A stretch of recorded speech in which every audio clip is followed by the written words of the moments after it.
Առաջի անգամ Հիսուս Քրիստոսի մասին իհարկե մանկությունից լսել էի իմ հայրիկից, Աստվածաշունչը տեսել էի իր ձեռքերի մեջ, որ ինքը կարդում էր, բայց Հիսուս Քրիստոսը իմ համար նկար էր, որը պատին կախված էր,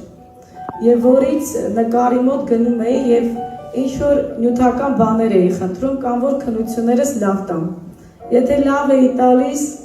նկարի մոտ գալիս էի ասում էի շնորհակալություն, վատ էի տալիս նեղանում էի ու չէի գալիս նկարի մոտ։ Այսինքն իմ աստվածպաշտությունը ընդհանրապես դա էր։ Բայց երբ որ իմ քույրս եկավ եւ սկսեց խոսել,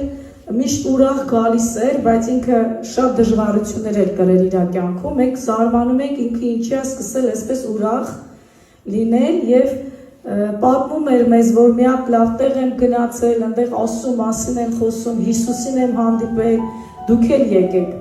Իհարկե ես չէի ուզում իրան վիրավորեի, որովհետև շատ էի սիրում իրան, ոչինչ չէի ասում, բայց իրականում այդքան էլ ինձ ոնց որ թե այդ բանը չէր հետաքրքրում։ Եվ մոտ մի ամիս ինքը ամեն օր գրեթե թե հեռախոսով, թե մեր տանը հրավիրում էր, ասում էր գոնե մի անգամ արի։ Մի օր ասեցի այդ չասես, ես այս կիրակի կգամ զուտ նրա համար, որ իրան ինչ որ հաճելի բան պարգևեմ։ Եվ ես եկա առաջի օրը հարավ-արևմտյան թաղամասի այդ դահլիճը, որտեղ Վահագ եղբայրը այդ ծառայությունը անց էր կացնում, մտել եմ դահլիճ շատ անհավատությամբ, մեծամտությամբ, երիտասարդներին հատուկ, հպարտությամբ,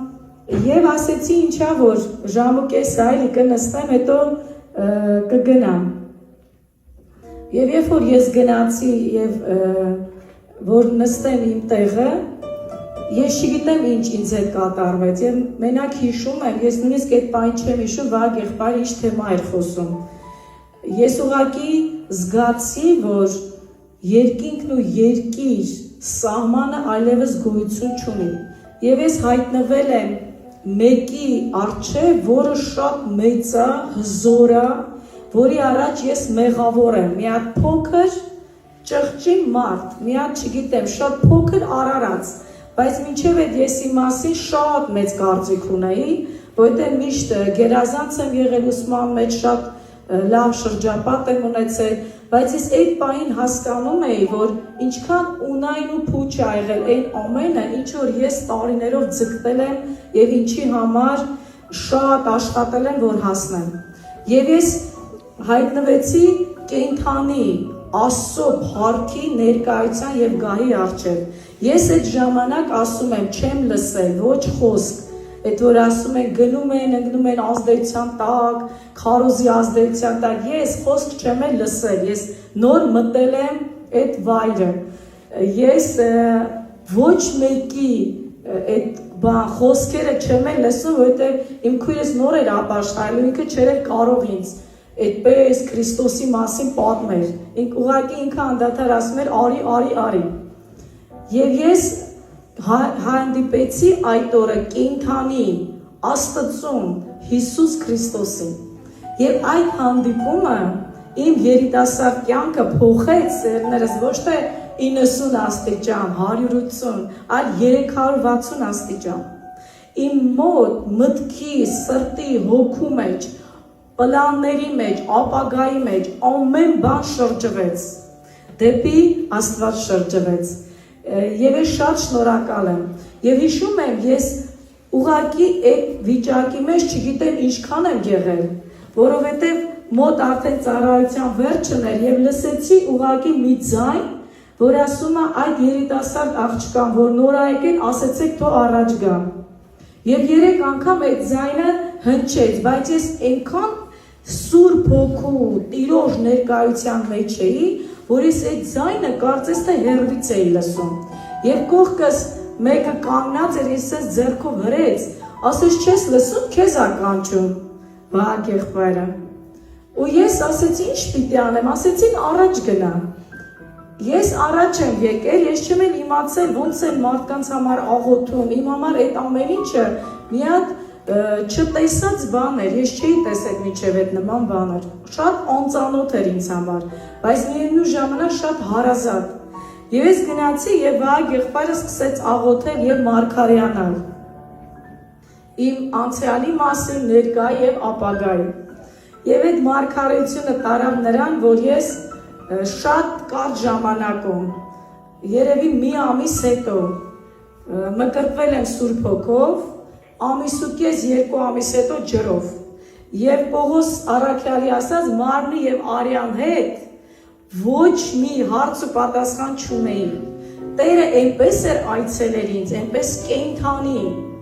որ ես բացի Իրանից եւ իրա վրա սիրահարված լինելուց ինձ այլևս ոչ մի բան չէր հետաքրքրում։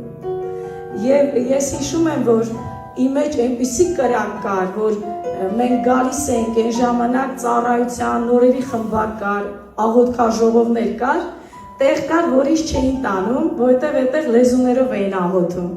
Բայց ես այնպես էի փափագում, ինձ այնքան հետաքրքիր էր, այդտեղ ինչ են անում, որ ինձ չեն տանում դեռ։ Եվ մի անգամ խնդրեցի մեր նարաքույրիկը, ասեց լավ է, ասեց ոչինչ, դու էլ հլը արի։ Ու գնացի, ես այդ օրը տեսա ոնց են իրապես մարդիկ աղոթում։ Եվ իմ կյանքը սկսեց փոխվել։ Ես սկսեցի ծառայել Տիրոջը։ Այդ ժամանակ աշխատում էի, 2 տարի աշխատել եմ իմ մասնագիտությամբ, ատամնաբուժ էի, բայց ես հասկանում էի, որ կա մի ավելին այս ամեն ինչից, դա Տիրոջը ծառայելն է։ Եվ Սուրբ Հոգու առաջնորդությամբ 2 տարի Տերը ինձ համոզել է, որպեսզի ես գնամ իր հետևից եւ իրան ծառայեմ։ Եվ ես Տիրոջը ծառայել եմ եւ պիտի ծառայեմ իմ կյանքի բոլոր օրերում։ Եվ ես շատ շնորհակալ եմ Տիրոջից, շնորհակալ եմ Վահագ եղբորից, որ ինքը եթե իմ քույրիկից դուրը չթակեր, չավետարաներ, հարավ-արևմտյան թաղամասից մենք ապրում էինք նոր Նորքի մասիվում, 4-րդ մասիվում, մինչև այդտեղ այդ հրավերը եկել եւ հասել է։ Եվ ես եկա, հանդիպեցի կենդանի Տիրոջը, եւ իմ կյանքը փոխվեց։ Իմ կյանքում չկար այլ ոչ մի բան, որ կարող էր ավելի լինել, քան Քրիստոս։ Ես այնքան ապաշխարած էի, այնքան հոգով լցված էի, որ կային հավատացյալներ այդ ժամանակ, ավելի երկար տարիների, տարբեր եկեղեցիներից, ինձ ասում էին, այդքան մի ոգևորվի, դա առաջի սերն է, կանցնի մի օր, դու էլ կհանդարտվես։ Եվ ես շատ հիշում եմ, որ այդ օրը եկա եւ աղոթեցի, ասի Տեր, ասեցի, թող երբեք իմ առաջի սերը չանցնի։ Ես ուզում եմ միշտ սիրահարված լինեմ քեզ վրա։ Կապ չունի, ես իմ լուծը կրել եմ, ինչպես Երեմիա մարգարեն ասում, իմ երիտասարդության ժամանակ։ Համբերել եմ շատ դժվարությունների, թե անձնական, թե ծառայողական, բայց ես մի բան եմ Տիրոջը փառք տալիս, որ Սուրբ Հոգին օգնեց, որ ես համբերեմ։ Ու ինչ որ ես այսօր ունեմ, ես ունեմ Տիրոջ մեջ ամուսնություն, նույն մեր եկեղեցում,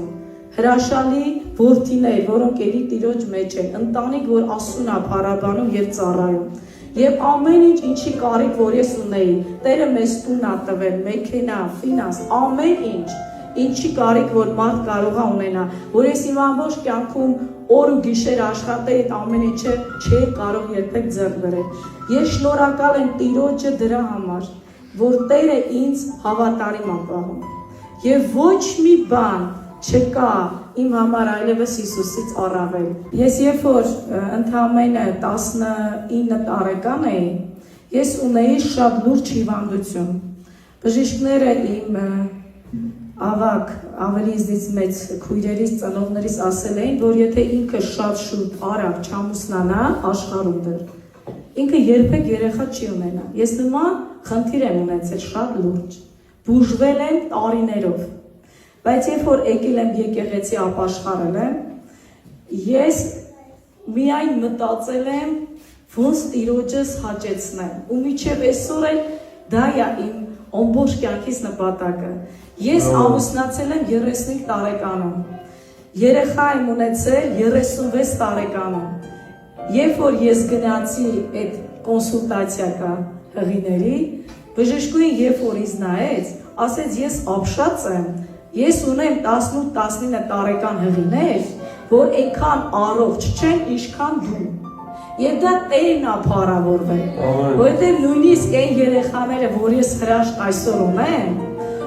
դա Աստծո գերագույն հրաշքն է։ Ու ես մի բան էի այս վերջերս Տիրոջից առել։ Տերը ինձ մի բան ասեց իմ երիտասարդներին մի բան ասա, վերջի մղոններ համբերեք։ Ես տեսնում եմ եւ ինչ որտեղ ցավ եմ ապրում, որտեղ ես եմ երիտասարդ ապաշխարել ու երիտասարդությունս Տիրոջ մեջ անցել, որ շատ դժվար է վերջի մղոնին համբերելը։ Շատ համբերում ենք, բայց այն որ վերջի մղոնը, այն որ պիտի համբերեիր, եւ հենց այդտեղ ամենաանհնարը արդեն, ամենադժվարը, սատանայի ամենամեծ հարվածները, երբ որ դու հենց այդտեղ հանձնվեցիր, այն ինչ որ Տերը պատրաստել էր քեզ համար, այն հրաշքները, օրհնությունները, այն ամեն բաները, ինչ որ բարի խոստումները Տեր ուներ քեզ համար, դա չի լինում։ Ամեն։ Ես դրա համար կոչ եմ անում բոլոր երիտասարդներին, սիրելիներս, վերջի մղոններ համբերեք։ Եվ եթե նույնիսկ չեք համբերել, թուլացել եք, ապա աշխարհեք վերադարձեք այդ մղոնին։ Տերը ունի ձեզ համար, առջևում պահած ամեն բան։ Դուք նույնիսկ ես չէի պատ, նույնիսկ երազում, ես չէի կարա տեսնեի Վահագ եղբայրը, ասենց ասած, իմ հոգևոր մանկության, երիտասարդության, դե հիմա դեպի ծերություն եմ գնում։ Ինքը միշտ այդ ամեն ինչի լավ քրոջս է։ Իրանք ինձ հոգևոր ծնողներ են միշտ մինչև այսօր, նույնիսկ ես ընտանիք ունեմ, հիմա իմ ընտանիքի հոգևոր ծնողներն են։ Իրանք գիտեն ինչ որ ես ասում եմ Տիրոջ առաջ, ես ճիշտ եմ ասում։